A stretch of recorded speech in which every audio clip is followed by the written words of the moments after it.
Nitesh sir, आपण गणपतीचं सौंदर्य अधिक वाढवलेलं आहे. दिसतंय की आपण अतिशय सुंदररित्या फेटा बांधलेला आहे, पितांबर बांधलेला आहे आणि एक वेगळं रूप तुमच्या माध्यमातून या ठिकाणी साकार झालेलं आहे. कधीपासून तुम्ही हे करता आणि तुम्हाला ही आवड कशी निर्माण झाली?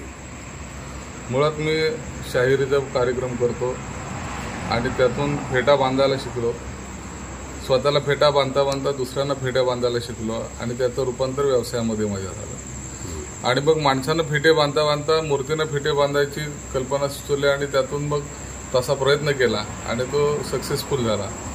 आणि त्यानंतर मग जे पितांबर आहे ते नेसवण्याचा प्रयत्न केला आणि हे सगळं आता गेली 5 ते 6 वर्ष चालू आहे माझं काम. अच्छा, मग याच्यामध्ये काय काय गोष्टीची म्हणजे काय करावं लागतं किंवा कोणत्या गोष्टींचा समावेश आपण करता, कोणत्या गोष्टी बारकाईनं त्याचं लक्ष द्यावं लागतं? मुळात सगळ्यात महत्वाची गोष्ट म्हणजे मूर्तीची असणारी पोज हे लक्षात घ्यावी लागते. त्यानंतर त्या मूर्तीची पोज कशा पद्धतीने आहे त्यानंतर त्याला फेट्याचा कसा लुक दिला पाहिजे. बसल्यानंतर मूर्तीची जी पोज आहे ती कशा पद्धतीने असली पाहिजे. त्यानंतर मग त्याला कशा पद्धतीने आपण पितांबर नेसू शकतो हे आधी पहिल्यांदा डोक्यात आलं पाहिजे. ते मेंदूच्या पटलावरती येतं, ते चित्र समोर उभं राहतं आणि त्यानंतर मग ते वास्तवात येतं. परंतु आपण किती वर्ष हे करताय? गेली आता 5 ते 6 वर्ष झाली. तुम्हाला म्हणजे गणपतीला फेटा आणि धोतर लावतोय. अच्छा, हा. किती लोकांनी आता तुमची डिमांड वाढली असेल या सीझन? भरपूर आलेले आहेत.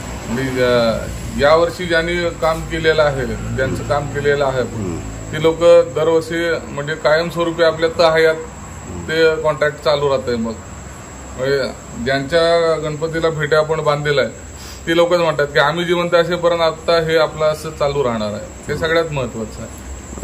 खरं तर गणपती बाप्पा ही बुद्धीची देवता किंवा कलेची देवता असं मानलं जातं आणि तिची भक्ती किंवा सगळे धर्माचे जातीचे लोक करत असतात आणि तो एक उत्सव आहे, सांस्कृतिक उत्सव आहे. आपण याकडे कसं बघता?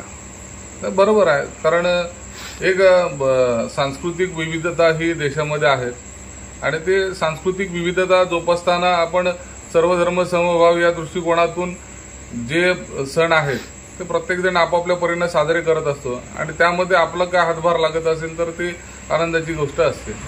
शेवटी गणपतीच्या कशा शुभेच्छा द्याल?